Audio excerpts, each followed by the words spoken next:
Yo, what's up, Sam? Yo, hello, can you hear me? Yeah, I can hear you. Okay, cool. So I'm trying to do a back camera, but it's not working. You could show your face if you want to. If you don't, that's totally fine. Um yeah, so how you been, man? I'm pretty good. I just got home from work actually. You just got home right Um, now? yep, Dang. that's all good. Or well, like half an hour ago. I just Yeah, want to go yeah. like relax a bit before the call. Yeah. Actually, some friends of mine they want to what's it called? They want to play Yu-Gi-Oh in a bit too, but Oh, okay. they haven't messaged me a time yet. But I was gonna ask them too. I don't know too if you were down. If maybe you could join too. It's not my house, otherwise I would invite you, right? Of course. Yeah, yeah. Yeah.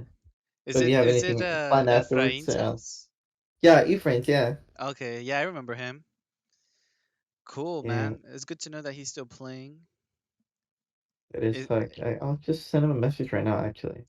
Give me a Well, sec. I'm gonna be busy later on, so as much as I would Oh, like okay. to go, I can't. I'm sorry. Oh, it's cool. Yeah, no worries. I think I seen the other day too. I remember I had seen you on the Facebook. I was like, oh yeah, like with Sam. And I clicked on your profile, and then I didn't know you're married. You're Oh, married, right? yeah, I am married. It's crazy. And I was like, is this the same Sam? The one I met? Like, I was like, has he always been married? And I told myself, like, nah, it's just a different guy. Or I don't know, the fact that you never mentioned that you were married, Yeah, yeah. was like insane to me. Cause I don't know, I think you're pretty young. Or I think you're my age. Well, how are Yeah, you, Sam? I'm 23. I'm gonna be 24 in March. Yeah. We're the same. Yeah, that's pretty funny. You're like, this guy Oh, plays when's your Yu-Gi-Oh? birthday in March? The 21st is the day. If you're gonna say it was on the 24th, I'll be like, that's crazy because my birthday's this month, but on the 24th. Oh, okay. I have a friend who her birthday's in March, exactly 1 month after. So see, her birthday's on March 24th, Oh, and mine's that's February yeah. 24th. Yeah, that's pretty cool. That's the same thing with me. Like when someone has like a birthday on the same day, I'm like, oh, you're cool, you know? Yeah, exactly. Just because it is kind of crazy. I mean, it's so crazy because I mean, just birthdays in general. You know, like someone can be born the same day as you. You know, like my dad and my brother, they have the exact same day. So they were both born in July 22nd. But obviously, my dad is in a different year, and so is my brother. Yeah, of course, yeah. I get it. Yeah, That's but it's cool. pretty funny because we celebrate both of their birthdays on the same day. Yeah, I get it. What you ended up selling at the con? Oh, so at the Anime Game Con or Expo, pretty much I just took my backpack and I took like a binder that had a lot of like I guess relevant cards like Therions, Tier Lament, Tri Brigade, and like Despia branded cards, and also my Pokemon binder. And so I was just like, hey, look at my binder. Tell me if there's anything you're interested in, and maybe like I could use it as store credit, you know, for some cards that I wanted. So it was they mainly just took Therion. They didn't take tier laments because of the uh well, I don't think the ban list was out yet, but they just said that they're like local people that go there to their store. They're just not interested in making tiers. So I was Oh, like, okay. so I That's couldn't sell crazy. those. Yeah, Yeah. I couldn't sell those, which I wanted to, just because I like a little bit extra would help me get like other cards that I was interested I mean, in. at the time, the tier cards weren't really that much. They're all pretty cheap. I mean, like, what cards did you have? Did you have, like, Polarino or Planet? No, I didn't have Or those. I had it's like just like what? I had like Like Rhino Heart, Rainheart, Kikalar? Yeah. yeah, and like the fusions, and that's it. Damn, Yeah, yeah. but I pretty much ended it. So right now I'm building a Bestial Blue Eyes deck. So Okay, yeah, like a Dragon Link, essentially. yeah, so I'm working on. So I got all the Bestials except the Lubellion, and I got like other like staples like Lightning Storm, Nibiru, DD Crow, and yeah, that's I mean it's funny because it's not that many cards, and it's because they're expensive regardless. So yeah, yeah, I'm still working on it though. If you come across a Blue Eyes Alternative Dragon or the Blue Eyes Jet Dragon, I need those. I need some Dictator of D. Um, yeah, some of those cards. So let me know if you Yeah, come I think across some. Ephraim actually plays has some of those. I'm not too sure if he's still playing Blue Eyes. I could ask him. Hmm. Because usually, I mean, right now he's playing his layer deck and some other deck, but sometimes when you have one and more too many decks, your cards just end up sitting there and you don't use them. Yeah, that's exactly what made me want to like sell my cards, you know? Because I had Therion and I had like these other cards. I'm like, oh man, I would like Yeah, to so build a deck. you wanted to get your value before they tag with the reprint of the Megatits. Oh yeah, yeah. But it was mainly more like selling them so I could build one good deck, you know? Because like I have like the triple D deck, which is fun to play, but um, it's not that good against the meta right now. So yeah, I was just trying to like build like a more competitive deck, and so that Blue Eyes one seems pretty promising, and I like Blue Eyes, so it should be interesting. I'll go ahead and I'll let you know when it's ready, so I could go duel you. Oh yeah, that's fair enough. Fair enough. Yeah, man. But what about you? You building anything? As of right now, not really. I have all my decks pretty much set. What decks Alright. do you have right now? Just like the tournament. uh, I'm gonna have to readjust that because of the balance. But Oh tournament, yeah, Sword yeah. Souls, and I guess Sky Strikers. Sky The Strikers. Winter. Yep. That's nice. One of my friends just pulled a ulti, uh, Ray, I think it's called, the one with the blonde hair. Yeah, Yeah, he just there's pulled only it. one and the whole Oh, okay. archetype. Ray is essentially the entire deck. Except Oh, from okay. Rose, because all the Sky Strikers, Link monsters are just Ray. Oh, okay. Yeah, so it's a one character deck essentially. Kind of like the Necros. Are you familiar with that deck? No, I'm not. I came into Yu-Gi-Oh after that. Yeah. Okay. Well, the Necros is essentially like the whole lore too. Mhm. Um, the main character on that one's the Necros shirt, and Mhm. essentially for his ritual summon, he takes on the form of the past synchro monsters of the ice barriers, which is like Bryonak, Trishula, like Gunir, like all the ice barriers. Like they're wearing the dead dragons as armor in that Oh, archetype. that's pretty sick. It gives me like Monster Hunter vibes. Like when you kill the monsters, you start wearing like their armor. But Oh really? yeah, Monster is really cool. I actually only ever played the Switch version. I have the Iceborne version of the deck that yeah. someone bought for my birthday, but I think like for Monster Hunter it's like it was really hard for me to start with Iceborne because everyone who had played it was already like max level, so it's at a point where it wouldn't be enjoyable for me because I'm just being carried through. But once the one Right. came out for the Switch, the Nintendo Mhm. Switch, Yeah.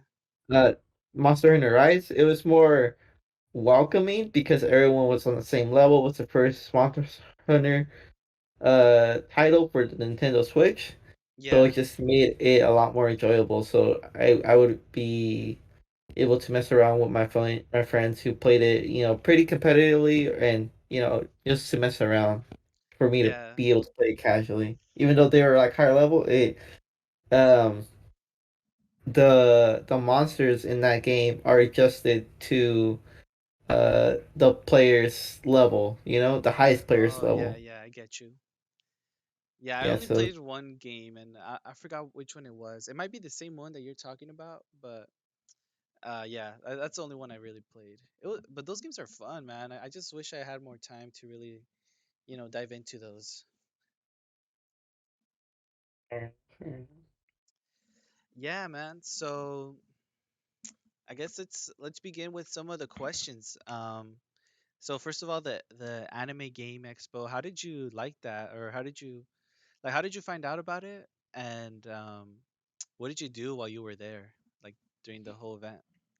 All right, so this show, the Anime Expo that we had this year for Fresno, um, I found out through about it through this other show. They're most likely run by the same coordinators, but it's Anime Fuse, Oh, and they okay. ended up doing one last year, and that was on their page.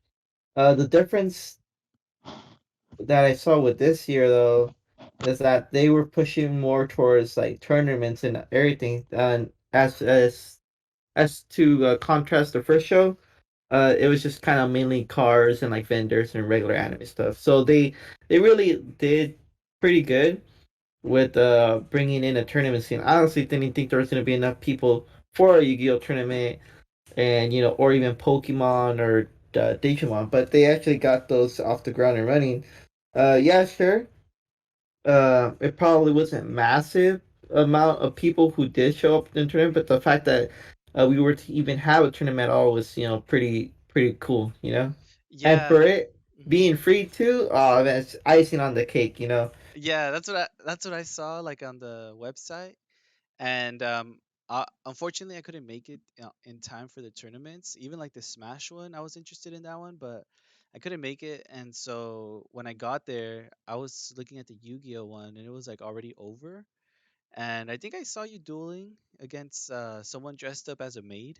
I don't know if you remember that. Okay, yeah, I do. Were you there for both days or just one day? I was there both days, but that second day when you saw me, I had like literally just gotten there. So it was like an hour before they closed. Okay. So if you've seen the person with the maid costume, that's the opponent I ended up losing to on day one in Oh, time. oh, Uh, dang. that was probably only like my hardest matchup. Not because the deck was hard to beat or anything. Just more I just needed like an extra An extra 10 minutes? It wasn't the hardest matchup. You just needed 10 more minutes to do what? in order to OTK. I had game two. The only thing that was really just burning me for time was that Despia monster, Despia Masquerade. So every time Oh, you okay. activate a card, you have to essentially pay 600 as additional to the cost. Right, like that Red Eyes Flare Dragon, right? Yeah, yeah, exactly. Yeah, like the Red Eyes Dragon, the XYZ monster. Yeah, yeah. Dang. So you could have won, but life points wise, you were losing, right? Exactly, exactly. Basically, to play the game, I Dang. had to pay life, and with 5 minutes on the clock, it's kind of hard to play through all the my moves quickly as I could. My Yeah. time was called during my main phase, and that was it. So is so okay, so question number one is when you're dueling like that, like and you have your life points, you're trying to keep track of your life points of the moves that you're making. Do you start to get like nervous or do you start feeling like I don't know, like frustrated or or is it like you're still good to go, you know? Um, I never really become worrisome when I'm doing. Mhm. Um, I guess at first when like I was first starting off into the game back in like the earlier days in Yu-Gi-Oh, like high school kind of Yu-Gi-Oh stuff. Yeah. But not like as now I've grown a lot as a player. So in situations where it will look pretty stressful, Yeah. I'm not really stressed, and because there's you kind of don't want to play into your own mind and end up losing to yourself. Right. That's what happens to like a lot of amateur players is that they overthink their plays, and it leads them to like more losses. I'm not gonna say it doesn't happen all the time. But occasionally, every now and then, I'll probably slip up on a misplayer. So you'll even see it with other higher level of play in tournaments, even some of our guys here locally. But only when like the pricing is like really huge. But in this tournament, I was completely calm. The competition was I would put them out of like a scale to 1 to 10. The competition was probably like at a 5 or Oh, 4. okay. Mhm. Yeah. and I would So place myself at a 9. So dang. it's pretty easy. Yeah, I figured just because well, it's weird because not that many, like you say, right? Like not that many people went, and I didn't see a lot of people that would duel that you go to locals with and you see them. It was like at least I didn't see them. I only ran into two other people, which was Dylan and then another guy that was telling me that he woke up late, so he wasn't able to participate. But yeah, well, I consider myself really like an amateur player or like a still trying to get the hang of like the new meta and like how to really like do combos because I get these new cards, right? Like for example, I got the Bestials, but I haven't even read them yet. I haven't you know, like seen all the combos that you could do with these cards. So, I still have a lot to learn as far as like all these new cards that are coming out. And mainly I just play for fun, to be honest with you. But I mean, I do want to get better. I want to be able to like compete with you and other people at locals. Get top 4 or something. Yeah, I Cause can totally get what you mean. yeah, My suggestion for that is just keep losing. Yeah, yeah. it Well, sounds really counterproductive.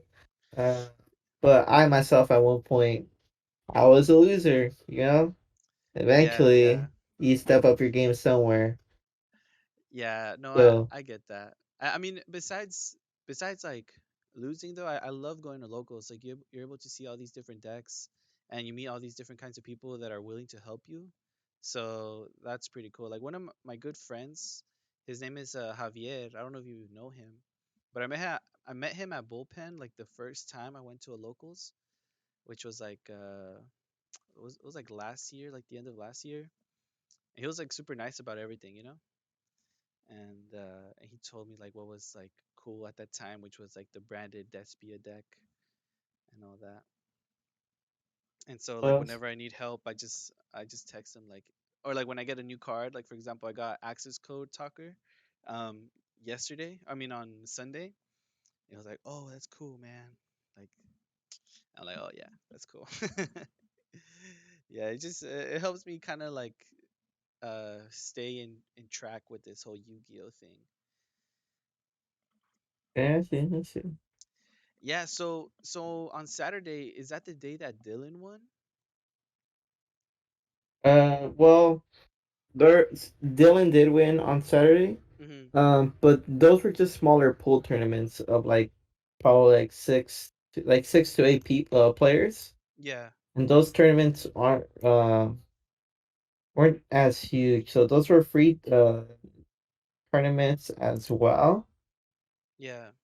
Um, so those were just qualifier tournaments, I guess you could say, in order to play in the grand tournament at Which day was on two. Sunday. Okay. Oh, okay, I get it. Yeah, so So, I myself didn't actually qualify for day one, but day two I entered one of the side pool tournaments they had. I played in it, and I qualified to play in the tournament for the grand prize. cool. So what happened on Sunday exactly? Because I saw the photo of you two holding up the trophy. So how did you guys both win? Can you explain that to me? No comment. No comment. Yeah. Okay. But did you win on Sunday? No, that was the how do you say it? That was it. Um, it's essentially me. A lot of the people here locally and Fresno end up splitting up the top cut. So that's just essentially what me and Dylan did. There was no Oh, like actual like declare winner. We just split the prize in between the both of us. okay. Uh, and since Dylan is a friend of mine, and I to Dylan, right? We just figured it would just be best split the pricing. Because if we would have played two, we were both on the same deck, so it just would have been a really like um annoying game to play with Mm-hmm. two Caesar tiers, Yeah. and basically they could go either way. Um, so that's why we just decided to split for the the finals. Okay, and what Honestly, was the yeah. goal that day was, for the homies to win. We didn't want.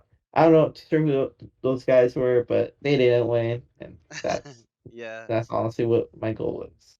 Okay, that's cool, man. Yeah. So what was the grand prizing? Because I only saw like a dark magician like book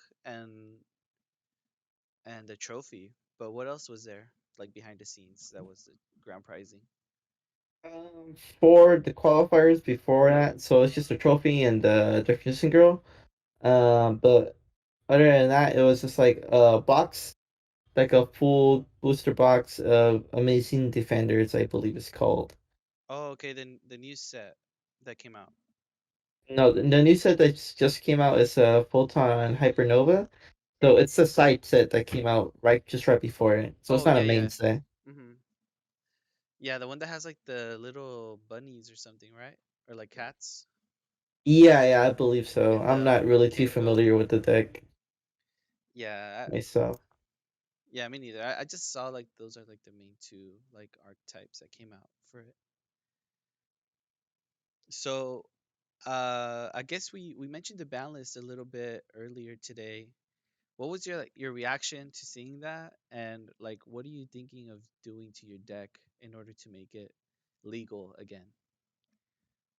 Honestly, it's not really like too surprising. If anything, we're just catching up to how the OCG has their ban list. Hmm. So I'm not surprised Tears users got hit. The only thing that was surprising to me was the hit on Sprite Owl. I Yeah, could see why they would ban it. It just makes Toad less accessible and multiple negations for your opponents to be able to play on your turn with yeah, the ability of Alf to bring back a level 2, rank 2, or link 2 from from the graveyard. right. Um, but aside from that, nothing truly out of the ordinary. We're just they essentially just gave the motive to uh buy into the new archetype that's coming out in Photon Hyper or Nova, whatever it's called, Hmm. um, to play Casatiras, because that's essentially the next best deck in the format, Yeah, right next to Telements. that's yeah, right. Yeah, I remember buying like the Cashier Unicorn and like other little cards because I hadn't pulled them yet. And it's crazy. I bought it like for $10, and right now they're worth like 30. It's the market price for those. Yeah, yeah. Actually, you ended up selling those Casatira cards. No, I have those because I'm actually running Gravekeeper Kashtira. So I don't know. I'm trying to Well, make something happen there, but it's not really working because I still okay. lose. But I mean, I still want to, I mean, I would like to be able to afford the cards. I don't know if you've seen how expensive they are, but I would like to afford them. If I can, if I double down on Kashtira's, I would have to like kind of not focus on my Blue Eyes deck no more. So Um, yeah, I don't know what I'm gonna do yet, but I still have them. I don't know if I should sell them. I mean, I feel like it's a good way to just like finish off building my Blue Eyes deck because that's like what $90 sorta. Maybe 60 because of like the So, store credit version of it. okay, man. Well, if you do plan on getting those rid of those Casatira, probably after this podcast interview, your first ever podcast. Congratulations, by the way. I like Oh, thanks. Thanks. your the route you're taking. It's always nice to see people explore different types of hobbies that they enjoy. You know. Yeah, But yeah. I myself would probably be interested in picking up those cafeterias now that the Tillermans are no longer as playable. They are still pretty good. And I'm not saying I'm like a bandwagon kind of guy. Hmm. Uh, But I feel like if but you want to to win, you kind of have to move on to like what's the yeah, next to best to thing, the you next know? best deck. Yeah. Yes. So and I myself am super competitive at this game. So I want to make sure I'm keeping myself up to standards in order to keep topping these local tournaments, Yeah. and eventually probably see myself top like a YCS or maybe even win a giant card. Yeah, event. that would be awesome, man. I want to go to a YCS too. Like, I didn't get to go to the Pasadena one, which was right here, which I was so bummed about. But if there's another one locally or like in California, I know there's gonna be one in Vegas, but I'm just not. I mean, besides all that, I would like to go to one, but I'm just not ready for it. So yeah, Yo, I'm gonna have to. honestly, man, I would recommend just going, even if you believe that yourself not to be at that level. It does not matter because there are so many things that it has to offer aside from entering into like the main event. And Yeah. I say this because there's side events that go on. There's structured deck tournaments that you can enter on the side event and be able to play and participate uh at a more comfortable skill level if you're not comfortable playing at the higher tier event. So it's really cool. And then like a lot of the players there, surprisingly, are you'll find like half of them are just casual, and then you'll be able to tell which guys are the sweats, trying to get their invite Yeah. to Worlds. Okay. Yeah. I mean, There's I actually yeah. one coming up. It's in April 1st and 2nd. It's gonna be the 250th YCS. Oh, okay. Where's that one gonna be at? It's gonna be at see real quick. I kind of don't remember myself. But it's gonna be in LA, but specifically in Oh, LA, I have no idea. But let's see, I mean, LA. That's Los not that far. Angeles. Yeah. So there's gonna be three going on that day because it's their 250th YCS. So there's three Right. huge YCSs going on at the same time. Dang, that's So gonna there's be gonna be fun. one in LA, uh, one in Las Vegas, and then the third one is where's the word? Third one. Let me check the website real quick.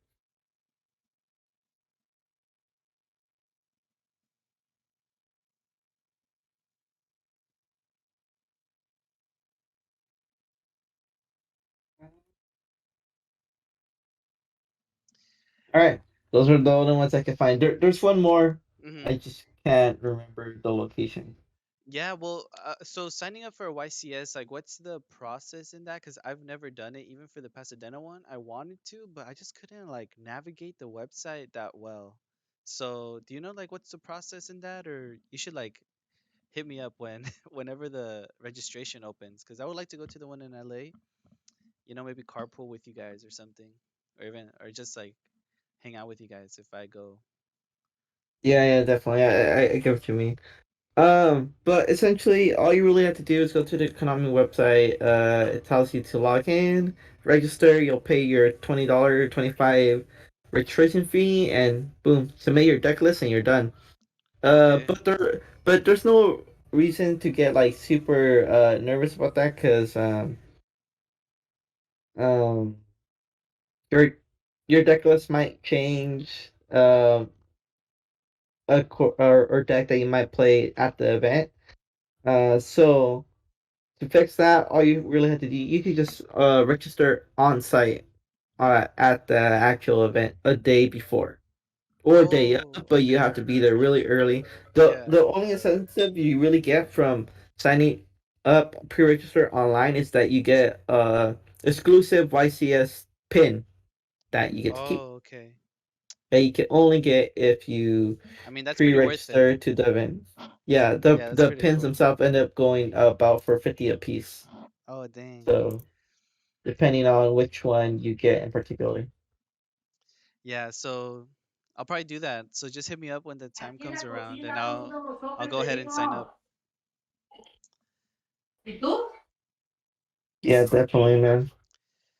Yeah, And so no, go ahead. Go ahead. oh, I was just gonna well, you tell me because I kind of wanted to move on to like the like how did you prep for the tournament that we went to? Like, did you already have that deck already like before, or did you like fine tune it the day before, or, like the day of?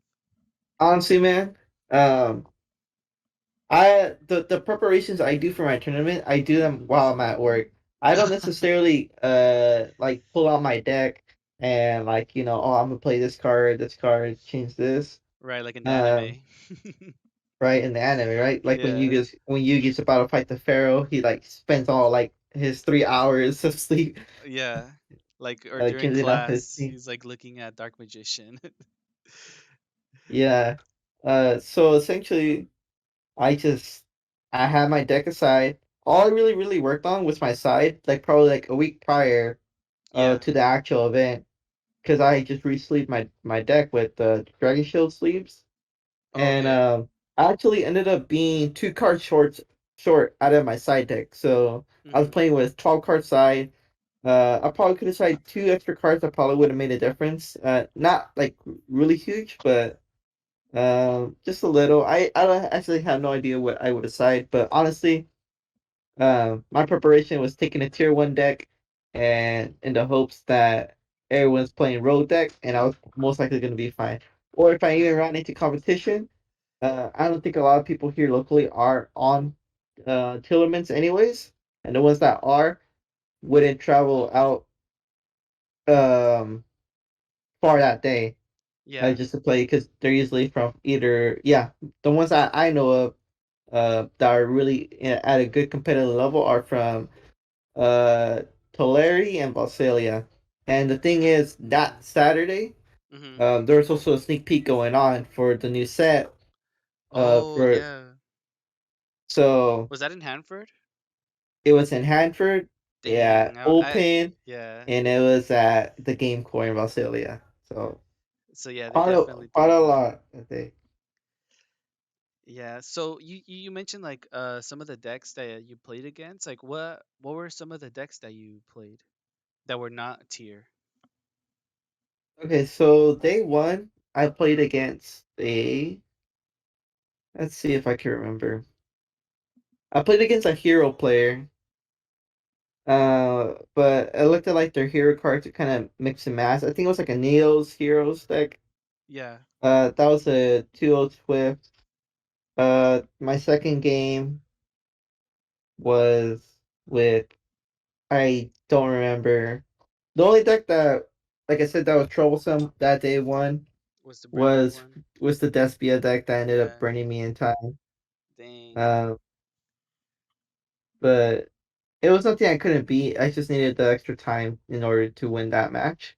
Yeah, and was it like 40 minutes or Yeah, it how was long? 40 minutes, but the game one took really long. Because my deck um tends to have long lines of play.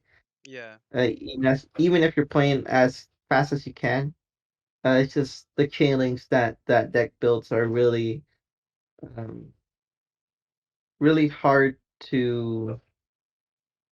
To You do you really want to quickly. make sure that you're playing the most optimal that you can. Yeah, That's I the mean, best way I can explain it. and when you're doing these combos, you're kind of like shuffling back into the deck, right? So Yeah, it's not just exactly. moving cards around like it's from the graveyard to the field, but it's like you shuffle them and then like your opponent has to cut, like, I get it. Yeah, but it's for day two. I kind of feel bad for the opponent I played. Uh, the girl, she was in a like a Dankan Ropan cosplay. Hmm. She was playing like a Fluffle deck, probably like 60 card Fluffle deck, Oh my god. and you could kind of tell like they're like a younger crowd. Her and her boyfriend and her friends, Yeah. and they kind of that they play the game casually. Hmm. Some of her main deck cards had no sleeves or had Oh, a different color sleeves. yeah. And I know this was like a high like it was a tournament, but for me, it didn't matter for me to call a judge to be like, hey, this person doesn't have their card sleeve. Right, right. Hey, it's like I knew I was gonna get that match regardless. So I was kind of like, I don't want to take her time of wanting to actually play. Yeah, I get So it.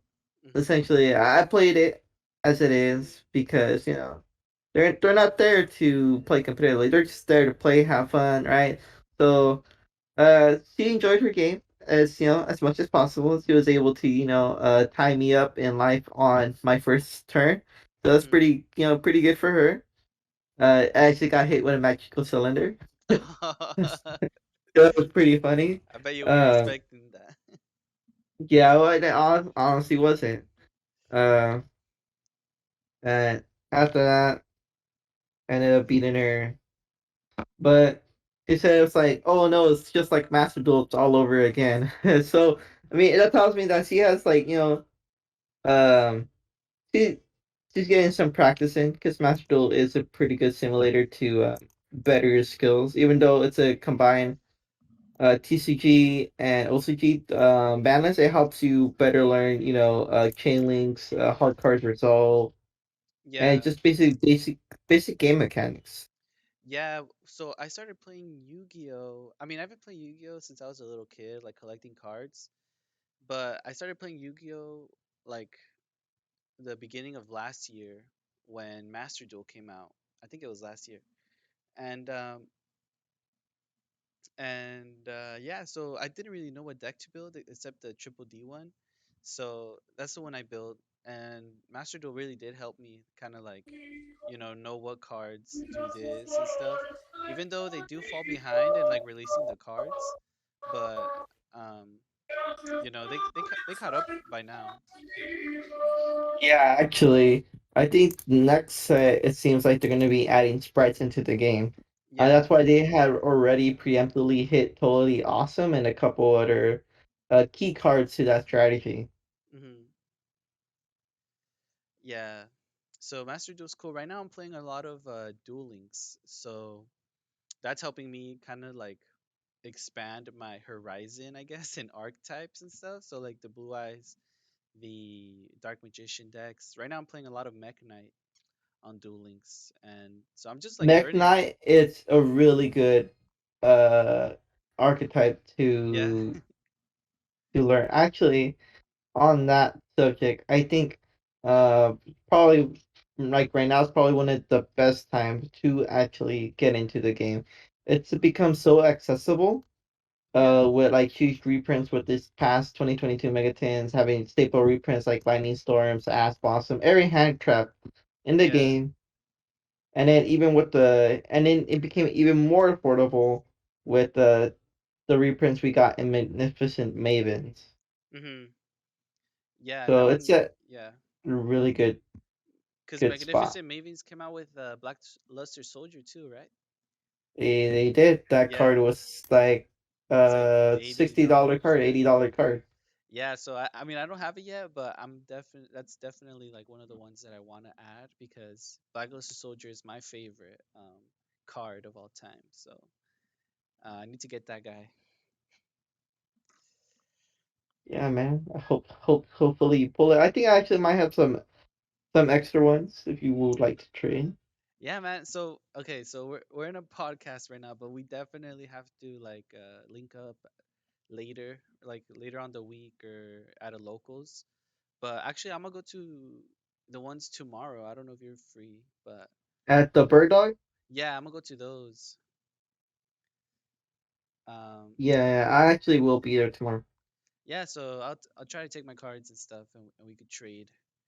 But yeah, I mean, speaking, I told you what my favorite kind of card was. What's your favorite card or archetype? Um, honestly, I have no clue. There's like a lot of favorite archetypes that I have. So tell me, Uh, like, tell us, man, and tell us like why you like them. Like for me, it's Black Luster Soldier. I think ever since I was little, I just liked the look of that one and like all the ritual cards and how like the Pharaoh would summon them, like the Black Magician of Chaos and stuff. But the Black Luster Soldier was always my favorite because they would put him on the dragons, and that would be like, oh, that's so cool. yeah. For me, as far as archetypes go, I guess I'll go with like the first archetype I ever played, which was like the Battalion Boxers. So that was like Okay, my first yeah. like actual archetype deck Mhm. that got me like learning like pretty good. Uh, you know, higher level play of Yu-Gi-Oh because it was considered a rogue deck Yeah. during the Dusa saga How long ago was and that? probably 2014, 2015. Oh wow. Almost 10 years, huh? Yeah, it's basically. And before that, I think I just kind of started off with like the generic deck that everybody has. They're either playing like like a warrior deck, or a mixed max of just like cards that seem good on paper. Yeah, yeah. That's Yeah, cool. but Battle I and think I'll just probably Boxers. leave it at that with the Valiant Boxers. Okay, I'm surprised actually. I would um like no offense to your favorite archetype, but I would think you have like a other favorite one, like a I don't know, something like I guess more popular. But that's cool, man. Sticking to your origins, huh? Yeah, I know. Yeah, essentially, that deck was really really cool. I really enjoyed it. Yeah, for me, I would say that for me that was the triple D one because like yes, I knew how to play like XZs and synchros, but that pendulum deck really helped me kind of like learn like combos and you know use every kind of like summoning technique to my advantage. So yeah, I think for me the triple D one would be like my first archetype that I ever actually built a deck around. Yeah, I just Did needed you a. start off picking up the starter deck? I think I do believe it had a starter deck. Oh, yeah, I think you're talking about like a while, like um, this was like probably 2020 when Madtown was still open. Um, I remember I took my Cybers deck. You remember that? And I pulled out Jinzo. Was that you? Was that you with the cyber That stick? I yeah, remember. I remember. Yeah. yeah. So at that time, um, like I said, at that time, like it was mainly like just me getting cards and building decks out of like whatever my poor little brain could make. And so that was one of them. But I wasn't keeping up with the like metas and stuff. Like I didn't know that these certain cards were out or like there's like better link monsters than the one that I had. I was mainly Yeah. just playing for fun, and that Cybers deck was like my latest creation. So yeah. So what kept you into the game? As you as a newer player, um, like what kept you going essentially? Because to be honest, Yu-Gi-Oh's full of bullies, man. As Yeah, I saw, yeah, I believe you. yeah. I mean, there's like only so much like good people in the actual community. Yeah. It's really insane. And then like especially here locally, you essentially get this on if you're not a good player. Mhm. You I myself feel like I had to like earn the respect I have now. Yeah. Uh Before I guess I didn't really have it or and then at one point it got to a point where I knew I was a good player and I didn't have to prove myself to anybody. Because them undermining me as a player gave me an advantage because they thought I was just like a scrub.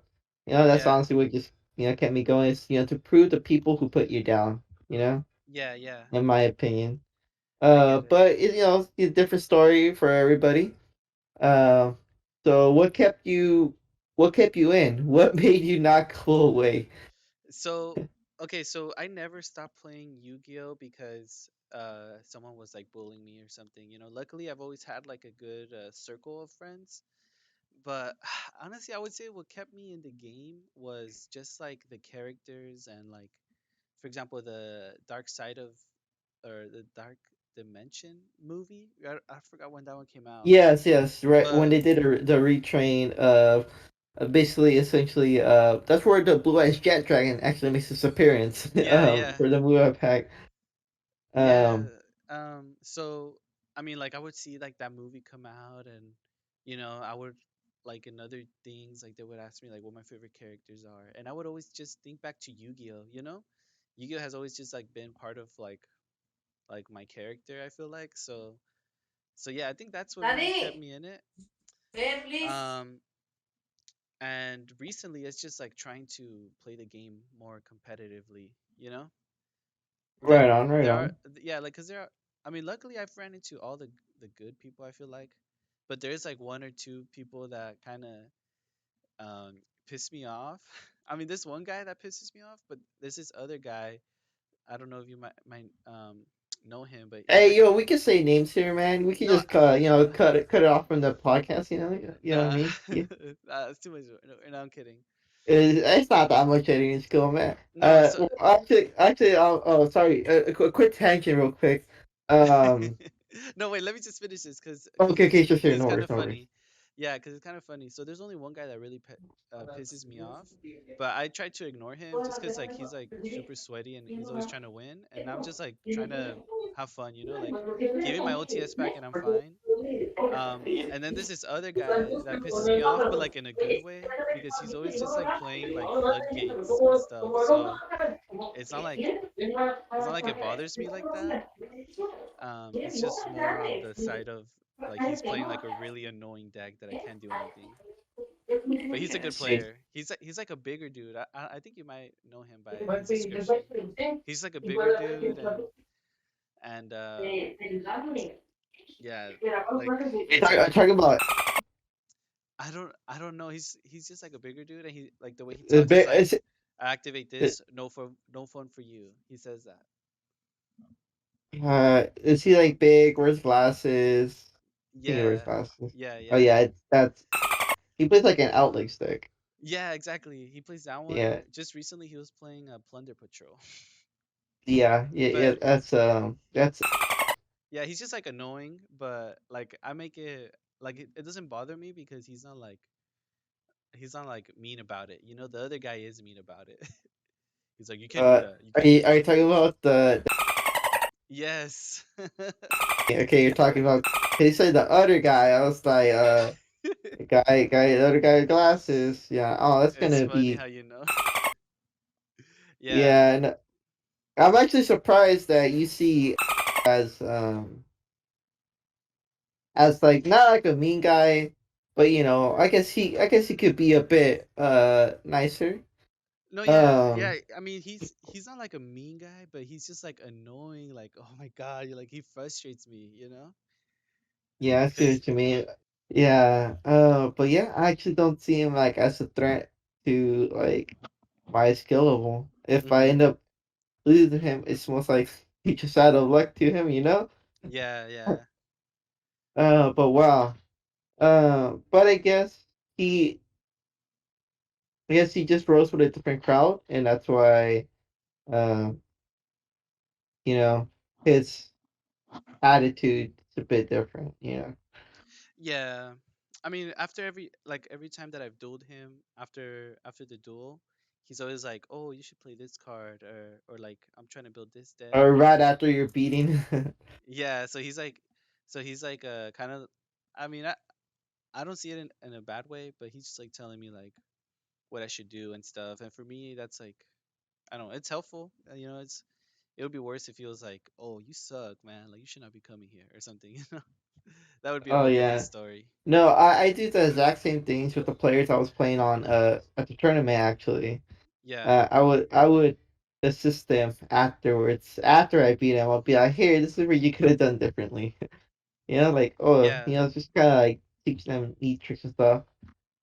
So talking about that, do you do you like it as a like amateur player when you lose that you get corrected on how to better your plays, or does it make you feel um like you don't know what you're doing and why are you even playing?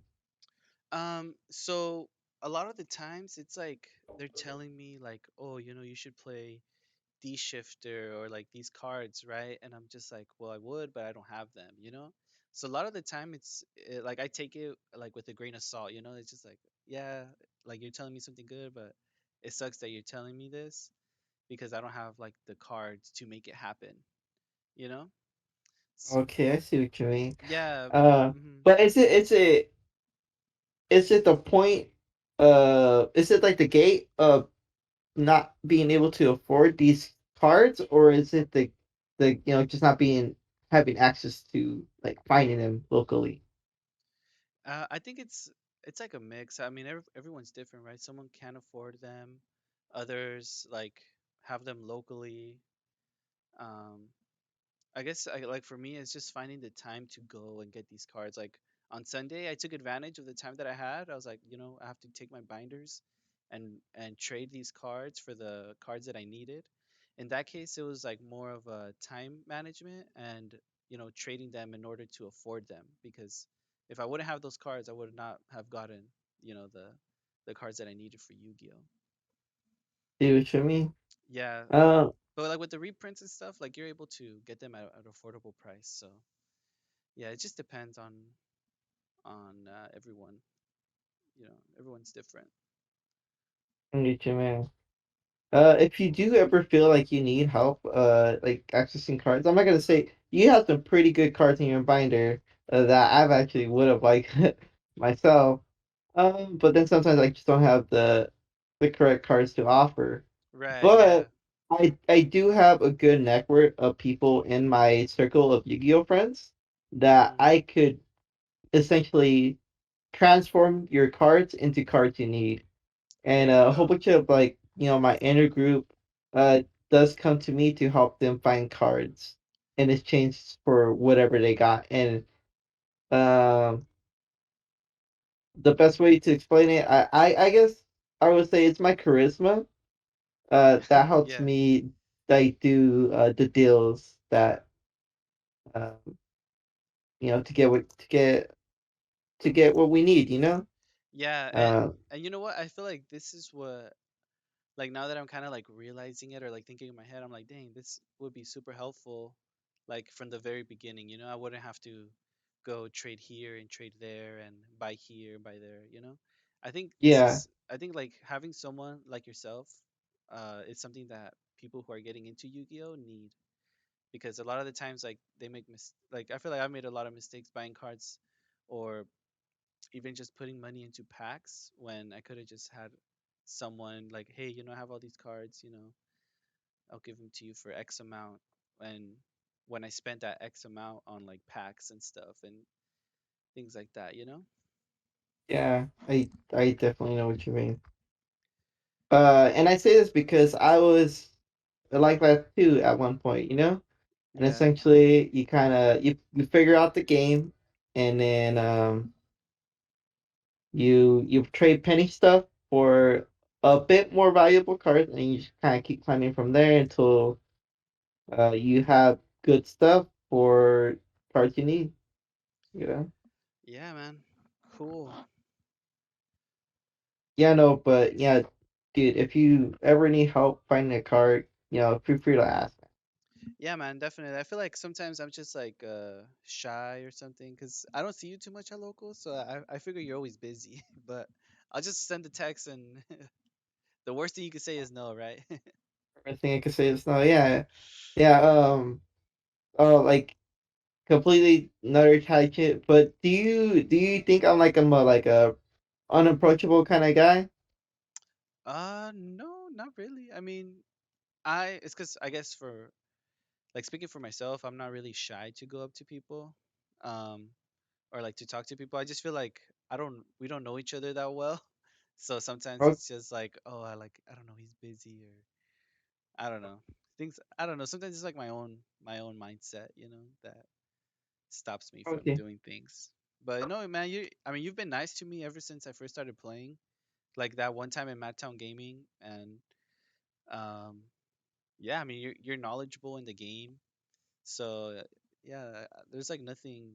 I have nothing negative to say about you or things like that. So you're good. okay, that's cool. I like to ask that question because I like seeing hearing different perspective of how people perceive me, because I don't Yeah. know, and it's kind of like I'm not. I think that I see myself as occasionally I think I feel like people think I'm unapproachable, you know? But Yeah, I get it. like I'm not like a robotic guy, you know. Like, I think I'm pretty good, but I guess sometimes I can see why people think that I look like a mean guy. But in Yeah, I reality, mean, you know, yeah, you can't I judge mean, book by its cover, you know. yeah, exactly. For me, it's kind of like the same thing. Like sometimes my face is just like the way it is, and I can't do anything about that. So if I look Yeah, like if I'm looking like if I'm frowning or if like my face is just like plain, it's not that I'm mad at the world or anything, you know. It's just that's just how I am. It's funny because sometimes my sisters tell me that they're like, "Oh, why are you so mad?" I'm like, "What? I'm just being me right now." you're like this is my resting bitch face. They're Yeah, like this video. It's like damn, you just look intimidating, mad. Yeah, I get it, man. I get it. yeah. All right. Well, um, I guess that's pretty much it, man. Is there anything else you want to say? Like any projects you have going on? You know, anything like All that? right. Yeah, sure, man. I'm gonna just give a quick shout out. I'm gonna send you the information for this too. But you know, there was no really proper introduction, but we'll do it now at the end of the podcast for your first Yeah, there you episode. go. Yeah. So my name's Cardio. My online username on Twitch is called Arkeon. I'm a streamer on Twitch as a VTuber. Nice. At Archeon underscore seven. That's because Archeon underscore was already taken. And go ahead and follow me on my YouTube. I mean, I do plan on posting more Yu-Gi-Oh content. This is something new to you that you never didn't know about me. But I do make content on YouTube for specifically Yu-Gi-Oh, That's cool. and you know, my Instagram as well at arc.dio if you know that catches your interest. Yeah, man. Go And ahead and send that's me all pretty much that. it. Cool, bro. Yeah, go ahead, send me all that. I'll put it like in the description box, and people can go check you out there. Yeah, exactly, And man. yeah. And then who are you? Who are you? A So, proper introduction, oh a yeah. host. So my name is Samuel. And my online alias is Yami Zami. So it has a little, Yu-Gi-Oh tie in there, you know. Okay, Um, yeah, yeah. So for me, I do YouTube content as well, not strictly Yu-Gi-Oh. It's mainly just like general stuff, whatever I have going on in my life. But it's just I need to really make time for editing videos because right now I have like 3 videos in the like in the back of my in the computer. archives. Yeah, like and I just haven't done like a voiceover or like I just haven't edited them. But it's mainly like unboxings. I like to just show whatever's going on in my life. And I also have another like little side gig, which is the Gamer Genesis. Remember when you asked me about that? That thing is supposed to be like a GameStop kind of deal where you buy, sell, trade. But I'm kind of expanding it more onto the tournament side of things, where we host tournaments every Friday here at the local high school. And yeah, we have great outcome every single time, different kinds of players. And I'm really trying to do like a little side event of like Yu-Gi-Oh. So I might start with Duel Links just because we don't have like the computers. I mean the tables for like an actual Yu-Gi-Oh tournament. But I mean that's all in the future and stuff like that. So yeah, Alright. That's really good to hear, man.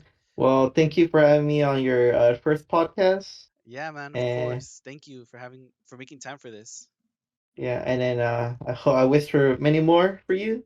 Thanks. And Thanks. honestly, man, my suggestion, you know, I really hope you keep up as your consistency as much as you can, but don't burn yourself up about it either, you know? You don't want to Okay. burn yourself out. You know, that mental Yeah, man. health and It's important. it's really important, you Yeah. know? Thank you. I actually need that because sometimes I'm just like stressing over these videos or over like Yu-Gi-Oh. Literally, I had a headache earlier today because I was building like I was like reorganizing my cards, and sometimes just looking at so many cards and like so many different options gets me Oh, gives me a I headache. totally get you.